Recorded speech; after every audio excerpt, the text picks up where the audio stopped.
saya sudah kehilangan ikatan kasih, luntur.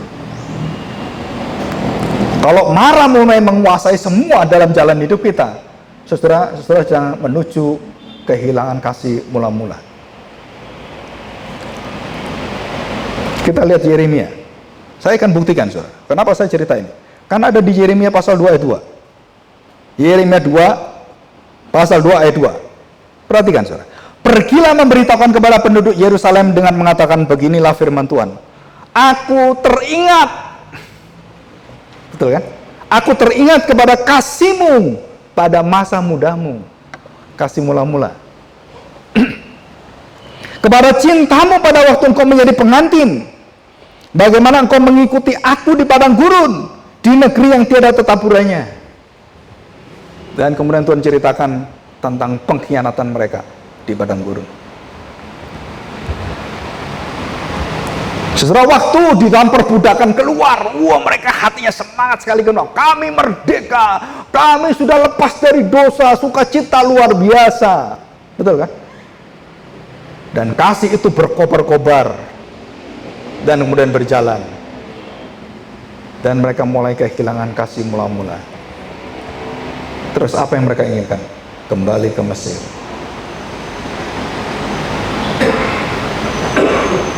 Dan Tuhan ingatkan, aku teringat akan cintamu kepadaku waktu pada masa engkau muda, pada waktu engkau menjadi pengantin. Nah, saudara kita yang pernah kawin, ya, yang pernah kawin, pisah sehari aja kayak setahun, betul kan? Waktu pacaran, rasanya itu pingin deket terus, pingin bersatu, makanya bikin keluarga, kawin, pernikahan, supaya apa? Ya kita nggak terikat terlepas lagi. Kamu dan aku menjadi satu daging, satu kan? Kan itu luar biasa. Ada komitmen, luar biasa itu. Berjalannya waktu, saudara ingat kasihmu mula-mula, masa mudamu, masa pengantin. Saudara ingat. Terus kemudian saudara ingat sekarang. Apa yang kita pikir?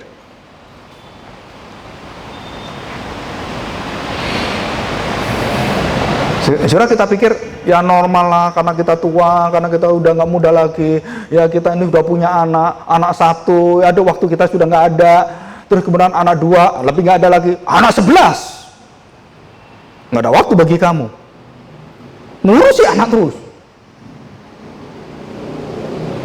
Saudara, 80% anak muda Gen Z tidak ingin punya anak, dan lebih dari 50% tidak mau nikah. Ini zaman depan, saudara. Kenapa? Nggak mau repot, nggak mau susah, nggak mau jelek, nggak mau kempong peot. Itu kenyataan, saudara. Quitting. Renal Kasali baru membahas ini. Ada seorang dari China, dan kemudian dia kerja setengah mati sampai 12 jam. Akhirnya dia pikir-pikir, udahlah, akhirnya dia pikir, terus dia memutuskan berhenti bekerja dan menikmati hidup. Dan dia berada di tempat hutan yang jauh dari desa, dan dia makan di sana. Terus dia filmkan, saudara. Saya lagi mau cari ini nanti, pemuda ini siapa. Dan waktu dia filmkan, apa yang dia lakukan? Saudara, apa yang dia lakukan? Dia memberita pada dunia, kamu ya setengah mati, wah dapat titel, ini kerja setengah mati, mutu-mutu gini. Apa yang kamu dapatkan? Susah, akhirnya sakit, masuk rumah sakit, habis semua bubar. Manusia seperti ini bagi saya nggak ada gunanya. Saya tunjukkan jalan hidup saya yang baru. Saya menikmatinya. Walaupun saya nggak bekerja, walaupun saya pas-pasan, tapi saya menikmati hidup. Dan dia makan, minum. Viral. Gitu. Oxford University, Harvard University, Yale, semuanya membahas tentang anak ini. Dan mereka takut sekali kalau ini menjadi satu tren, sekolah mereka bangkrut semua. Gila nggak? Dan ini seperti pemicu, dan sekolah akan ditinggalkan semua. Ngapain saya sekolah setengah mati? Saya terus diperbudak. Oh harus gini. Kenyataannya waktu saya lulus kuliah, kerjamu apa? Coba sekarang. Orang-orang yang pintar-pintar, yang S2, S3, terus kemana semua, kerjanya apa? Hah? Di Singapura jadi sopir. Saudara tahu nggak? S2 di Singapura jadi sopir, jadi ngurusi sampah. Kenapa? Karena buahnya S2, hampir semua S2. S3-nya buahnya juga.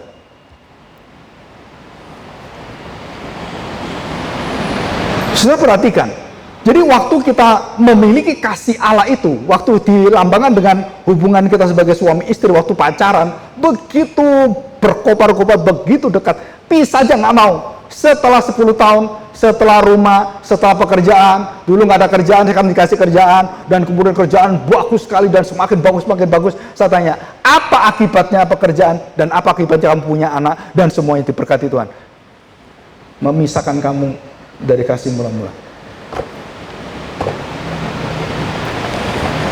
Kalau kamu tidak bersandar pada Tuhan, kamu diseret dunia ini, diseret dengan seluruh kenikmatan ini, saudara tinggal tunggu waktunya. Dan dikatakan oleh Tuhan Yesus, betapa dalamnya engkau jatuh. Kita pikir, wah jatuh itu apa? Wah dia merampok, korupsi, gitu kan? No, saudara. Apa yang membuat jatuh?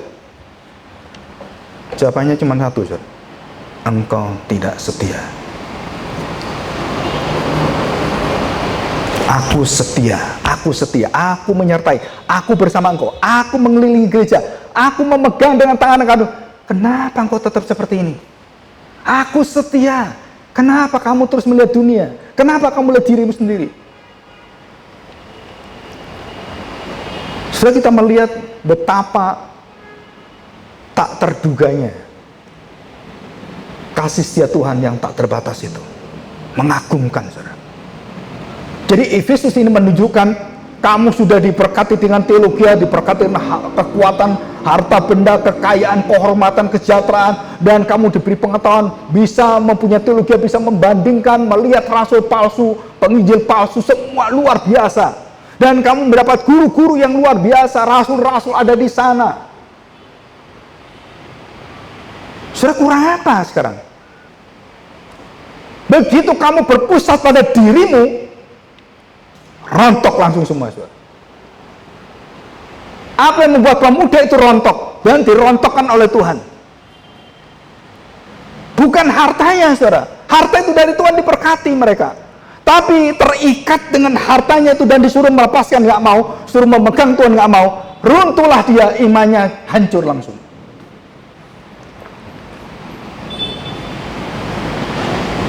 Dan drama surgawi ini berjalan terus-menerus dalam hidup orang Kristen.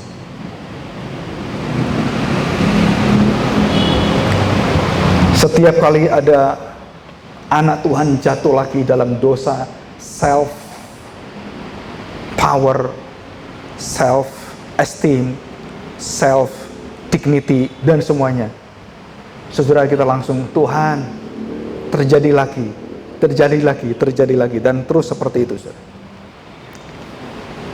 Dan kita manusia daging kita tidak pernah mau membawa Tuhan menjadi Tuhan kita, saudara. Saudara harus tahu ini. Kita ingin aku Tuhan atas hidup saya. Semua guru bahasa Inggris itu harus bertobat. Bahkan ada yang mengusulkan zaman dulu ya, abad ke-18, supaya huruf I, bahasa Inggris yang besar itu, diganti I kecil. Nah, semua huruf yang lain, kamu, aku, kita, semua, itu semua kecil semua. Kecuali satu huruf, apa? I. Betul kan? Coba lihat bahasa Inggris, I, besar. I. Jadi secara konteks sosial, secara kultural, secara tradisional, saudara, bangsa Amerika bangsa yang memegahkan diri. Sampai ke bahasanya pun itu terlihat semua. Saudara, kita berdoa. Kita lihat pada diri kita masing-masing. Kenapa pas Efesus pasal 2 ini kita berbicara hal seperti ini dan kita mengikuti apa yang Tuhan berikan, dan setiap peristiwa dalam hidup kita itu tidak pernah terlepas dari kebaikan-kebaikan Tuhan. Terus apa rahasianya? Nah, dikatakan di sini. dikatakan dalam firman Tuhan tadi ya. Bahwa rahasianya apa? Kamu bertekun. Bagaimana saya bisa bertekun? Kita lihat kitab Wahyu tadi. Pasal 2 tadi ya. Pasal 2 ayat yang ke-7. Siapa bertelinga, hendaklah ia mendengarkan apa yang dikatakan kepada jemaat-jemaat, ya, dari roh kepada jemaat. Barang siapa menang, dia akan kuberi makan dari pohon kehidupan yang ada di Taman Firdaus Allah. Apa rahasianya, saudara? Rahasia kesuksesan besar di dunia dan di akhirat. Mendengar. Mendengar itu apa? Belajar. Mendengar itu apa? Rendah hati. Mendengar itu apa? Mengoreksi diri. Mendengar itu apa? Tahu dirinya di mana, lemahnya di mana. Itu mendengar. Dengarlah. Dengar siapa? Dengar Tuhan. Dengar siapa? Dengar firman Tuhan. Saudara, dalam penyelidikan tahun 90 sampai 2000, tahun 1990 sampai tahun 2010 tahun, diselidiki, saudara. Jadi saya dulu itu senang survei, terus kemudian pooling gitu kan, karena berkaitan dengan tugas-tugas paper, itu selalu berkaitan gitu. Disuruh lihat survei, riset semuanya. Saudara tahu bahwa orang-orang yang punya permasalahan paling berat di dalam gereja Tuhan, ini gereja ya, dalam gereja Tuhan, saudara, itu bermuaranya hanya di satu tempat bermuaranya. Saudara tahu di mana bermuaranya? Mereka tidak berkaitan dengan firman Tuhan dalam setiap hidupnya. Mereka tidak membaca firman Tuhan, mereka tidak saat teduh, dan mereka tidak melakukan yang berkaitan dengan kerohanian, dan itu semua ambruk semua.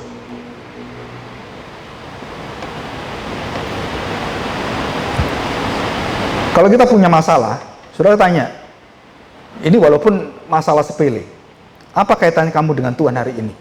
Ada nggak kamu berhubungan dengan Tuhan hari ini? Dalam doa, dalam penyembahan, dalam firman Tuhan, ada nggak? Nah, saudara, dari mendeteksi awal itu aja, hubungan kamu dengan Tuhan, itu menyebabkan kasih mula-mula itu mulai meninggalkan kamu.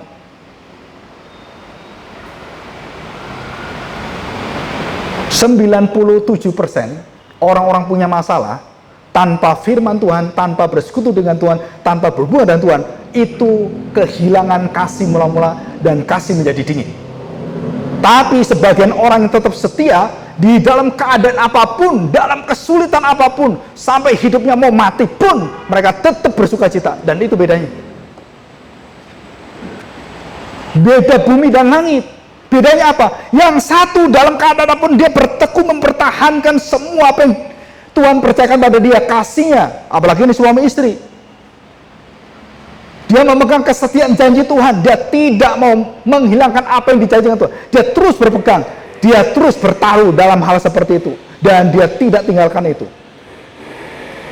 Semakin masalah besar, semakin kesulitan menghalang mereka, mereka semakin terikat di dalam kesatuan itu. Jadi, apa rahasianya? Waktu mereka menghadapi kesulitan itu, mereka akan dimatangkan, dipertajam hubungan mereka dalam kasih Allah.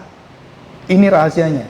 Sehingga seluruh yang ada, kedurhakaan, masalah penderitaan, itu akan mematangkan dan menganugerahkan, melimpahkan kasih Allah berlimpah-limpah dalam hidupmu.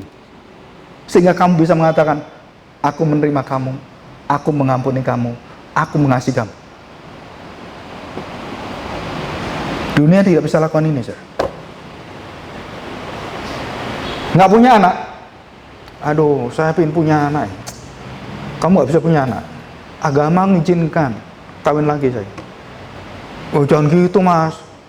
Loh, kan agama nggak apa-apa. Kamu harus rela. Kenapa agama kita nggak apa-apa? Wah, gimana, Mas, kamu punya istri lagi saya? Secara naruni ada pemberontakan, ada ketidaktenangan, ada ketidaknyamanan. Tapi secara agama izinkan. Akhirnya dia nuraninya tertutup. Ya udahlah, kalau gitu kenapa? Agama nggak apa-apa. Jadi saya tanya, saudara, agama itu semakin beragama, semakin membuat kasih yang asli itu jauh dari agama. Dan tidak pernah agama yang mengizinkan itu mengerti kasih Allah yang sejati. Kenapa? Begitu problem datang, minggat. Begitu masalah datang, lepas. Itu bukan kasih, saudara. Masalah datang, kasih itu semakin mengkristal. Kesulitan datang, kasih itu semakin kuat. Dan itu kasih Allah. Tapi kita ini manusia penuh dengan dosa, penuh dengan daging. Dan apa yang terjadi?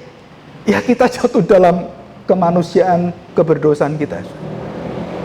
Dan jemaat Efesus jatuh di tempat yang sama seperti kita semua pernah jatuh. Dan apa yang dikatakan oleh Tuhan kepada mereka? Dengarlah, bertobatlah. Saya tanya, susah nggak? Saya masih ingat waktu kecil, saya SMP. Ya, kamu salah, nggak bisa ini gini-gini. Saudara, anak dari kecil waktu dia salah, diberitahu salahnya, dia berontak. Kenapa? Karena dia membenarkan diri. Betul kan? Siapa mau disalahkan? Walaupun saya salah, saya nggak mau disalahkan. Walaupun saya itu, tanda petik, melakukan hal-hal yang tidak benar, saya tidak mau diolok. Itu manusia, saudara. Seluruh filsafat yang ada, Konghucu, Lao Tse, terus kemudian siapa ini yang lebih Konghucu, Lao Tse, terus Mencius. Saudara tahu, semua orang-orang ini mengerti loh bagaimana mendengarkan. Belajar dari kesalahan. Kalau semua orang mengenal akan perkataan dengarkanlah dan mendengar dengan kerelaan, dengan kemauan, dan mau mendengar, mau berubah, saudara, itu mudah sekali, saudara. Masalahnya nggak mudahnya bukan di sini. Di sini kita punya self design, kita punya ego, punya karakter semua yang di dalam dosa itu yang perlu dikuduskan. Saudara, itu menolak ini semuanya. Maka Tuhan mengatakan apa? Semakin kamu mendengar, semakin Yesaya berteriak, kamu semakin keras hati. mendengar, nggak ngerti-ngerti, mendengar, tambah gablek. Kenapa? Hatimu harus diberi hati yang baru. Dan itulah jalan satu-satunya, saudara. Jadi apa yang dibutuhkan oleh jemaat Efesus? Kalau mereka tetap seperti itu, yang pertama Tuhan katakan, aku ambil kaki Dian. Apa arti kaki Dian? Saudara tahu arti kaki Dian? Kaki Dian itu, ada 7 itu, tidak boleh padam. Harus menyala terus-menerus. Sedetik pun nggak boleh, saudara. Itu artinya kasih yang tidak boleh berhenti menyala. Begitu 1 mati, 2 mati, 3 mati, tetap tinggal 1. Dan ini mati, Tuhan ambil kaki Dian. Apa gunanya taruh di situ kalau itu mati?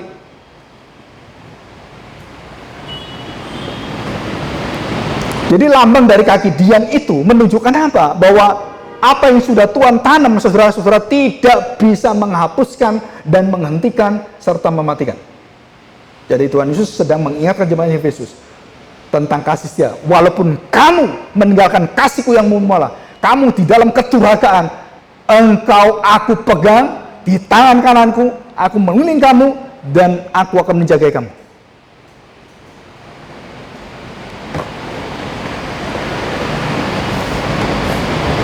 Dan ini semua akhirnya bertumbuh kepada siapa? Kepada hati Tuhan. Kamu nggak bisa tolong dirimu. Kamu jatuh di tempat gelap. Yang jatuh nggak bisa ngangkat diri. Bagaimana? Dengarkanlah, bertobatlah. Maksudnya apa? Dengarkan, bertobatlah. Dengar aku. Tunggu aku. Berserah padaku. Aku ubahkan semua. Selesai. Gampang, saudara. Bukan kita yang kerja, bagaimana caranya, bagaimana ini. Bukan, saudara. Duduk, berdoa, berlutut. Dan kemudian katakan apa? Tuhan, aku serahkan padamu semua. Dan aku mulai yang baru, Tuhan. Dan Tuhan Yesus katakan apa? Perhatikan, saudara. Ayat 5. Terakhir ya, saya bacakan. Sebab itu ingatlah betapa dalamnya engkau telah jatuh. Bertobatlah, lakukan lagi. Saudara, Jadi kita ini sudah melakukan salah ini. Wah, salah, kesasar. Udah nggak karu-karuan. Waduh, salah ini. Membangun salah ini. Tuhan minta apa? Bukan memperbaiki di sini. Oh ya, gini, perbaiki ini di sini. No. Tuhan minta apa? Bangun kembali dari awal. Dan mulai lagi dari awal. Sekali lagi dari awal. Protos. Kembali pada protos. Jadi protos atau proton. Saudara, itu artinya apa? Kasih ilahi. Kekuatan Allah. Aku mengampuni kami 77 kali 7 kali. Kasih yang tidak pernah hilang. Pengampunan yang tidak pernah hilang. Kembali pada awal. Aku tidak akan menghilangkan itu. Balik ke awal. Dan kemudian waktu kita mendengar dan bekerja kembali dengan kasih Allah dan diperbarui dengan hati yang baru, saudara, kita mengerjakan dengan sukacita yang luar biasa. Saudara, di dalam firman Tuhan ini rahasia semua ada di situ. Dan kita bersyukur. Kenapa kita bersyukur? Karena Tuhan tidak pernah tinggalkan kita. Tuhan jamin, Dia Allah yang setia. Dia tidak pernah melupakan kita. Aku tahu, aku mengingat akan masa mudamu. Cintamu kepadaku, di mana itu?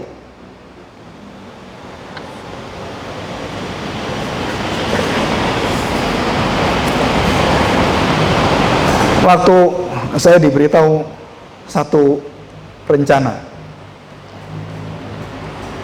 Pak, kita mau buka pos baru. Di mana? Di daerah ini. Wah, saudara. Siapa yang rencana? Pak Pendeta. Saudara, udah tua gitu ya. Masih punya hati jauh sekali ke sana. Terus saya tanya, ini yang lain gimana? Wah, yang lain pada keberatan, Pak. Kenapa keberatan? Ada yang mengatakan anaknya sekolah, Pak. Kedua, saudara, ini semua bisa maklum. Dan ini nggak salah, saudara. Satu, anaknya autis. Kalau dia ke daerah, bagaimana autis itu? Siapa yang akan membimbing anaknya? Aduh, gimana? Dan ini orang ini ada di Amerika semua. Saudara perhatikan, ini peringatan terakhir. Kalau saudara terjebak dalam pikiran manusia dan pikiran yang diikat dengan manusia, saudara nggak akan bisa keluar dari sana. Dan Tuhan sengaja membuat anakmu autis. Untuk apa? Mengikat kamu mau taat dunia atau taat pada Tuhan. Ini kadang-kadang kita diuji oleh Tuhan seperti itu. Bukan kita sadis, saudara. Ya udah, anak kita tinggalin aja biar mati. No, Tuhan tahu. Tapi bukan masalah itu. Masalahnya adalah kamu ubah hatimu dulu. Baru anakmu ikut dimanapun, Tuhan jamin dia. Nggak ada masalah dengan anakmu. Masalahnya adalah kamu bikin alasan soal anakmu karena autis, dan kamu bikin alasan saya nggak mau pergi. Tuhan tahu di mana kasihmu. Tuhan tahu apa yang kamu kerjakan. Setiap hari kalau saya berdoa, saya tanya pada Tuhan, sudah benarkah saya berada di sini? Sudah benarkah saya kerjakan di sini? Apakah ini hati Tuhan atau ini bukan?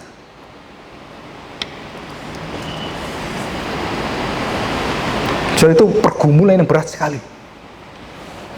Sejak saya meninggalkan mama saya, waktu papa saya mengatakan, semua saudara saya dikatakan kamu harus jagai mamamu. Dan waktu ngomong dengan saya, kamu yang Tuhan minta apa, kamu ikut Tuhan. Saya nggak tahu waktu itu, saudara.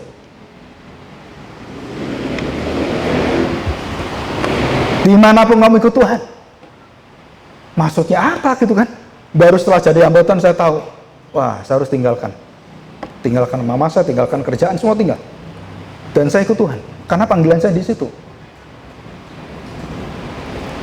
Saudara, kalau saya tidak mengikuti itu dan kemudian saya seperti Abraham masih menunggu papanya di Paran, kemudian sampai 25 tahun gitu kan, saudara, Tuhan nggak mau, saudara. Kenapa? Ya Tuhan tambahkan hal-hal yang sulit sekali, nggak punya anak, mandul. Kenapa? Karena Tuhan mencintai Abraham. Tuhan menguji Abraham. Betapa setia Tuhan pada Abraham. Kamu jalan salah, kamu kawin Hagar, aku tetap setia padamu Abraham. Betapa hebatnya Tuhan kita. Bukan berarti terus kita ya udah kan Tuhan setia, kita mau dosa juga nggak apa-apa. Bukan, saudara. Itu loh kelemahan-kelemahan kita. Tuhan itu baik sekali, saudara. Saya jamin, saudara. Dengarlah, datanglah pada Tuhan, bertobatlah. Hanya dengan satu klik saja, saudara, Tuhan mampu mengubahkan semuanya, mampu, saudara. Cuma pintunya di mana? Dengarlah, bertobatlah, lakukan lagi dari awal. Cinta kasih yang mula-mula. Ingat lagi pacaranmu pada awal, suami istri. Ingatlah betapa kamu janji dengan saya apa. Waduh, menyegarkan jiwa kita, saudara. Betul ya? Suami istri nanti di rumah sembahyang bareng. Tanya masing-masing. Dan saya percaya Tuhan itu pelihara kita. Dan Tuhan mengatakan, aku pengantin laki-laki, siap mempersembahkan nyawaku untuk kamu, gereja, pengantin perempuan. Siapa yang menjamin gereja? Kesetiaan Kristus, kematian Kristus, pengorbanan Kristus. Masihkah kita cari pengorbanan yang lain? Mari kita berdoa ya, Tuhan berkati kita. Kami percaya Engkau sendiri yang membimbing kami dalam segala keterbatasan. Tuhan, kami tahu Engkau mengerti, mengenal kami, bukan hanya apa yang kami perbuat di dalam hidup kami ini, apa yang kami lakukan, apa yang kami katakan. Jauh lebih dalam itu, Engkau mengerti apapun sebelum kata-kata kami terucapkan, sebelum pikiran kami jalan ke depan, rancangan kami membangun yang di depan. Engkau sudah merancang semuanya. Dan disitulah kami gentar sekali, karena kami tahu kelemahan-kelemahan kami sudah dilihat oleh Tuhan. Kerapuan kami juga sudah dimengerti oleh Tuhan. Engkau menyediakan jalan-jalan yang terbaik, Tuhan. Walaupun kadang pahit kami rasakan, walaupun kadang begitu sulit kami telan, tetapi pada saat-saat itulah kami harus menjalaninya. Terima kasih Bapa untuk kemuliaan yang besar ini. Jadikan kami gereja, khususnya GPR ini, gereja yang setia kepada Tuhan karena Tuhan setia pada kami. Di dalam nama Tuhan Yesus kami serahkan doa kami ini. Amin.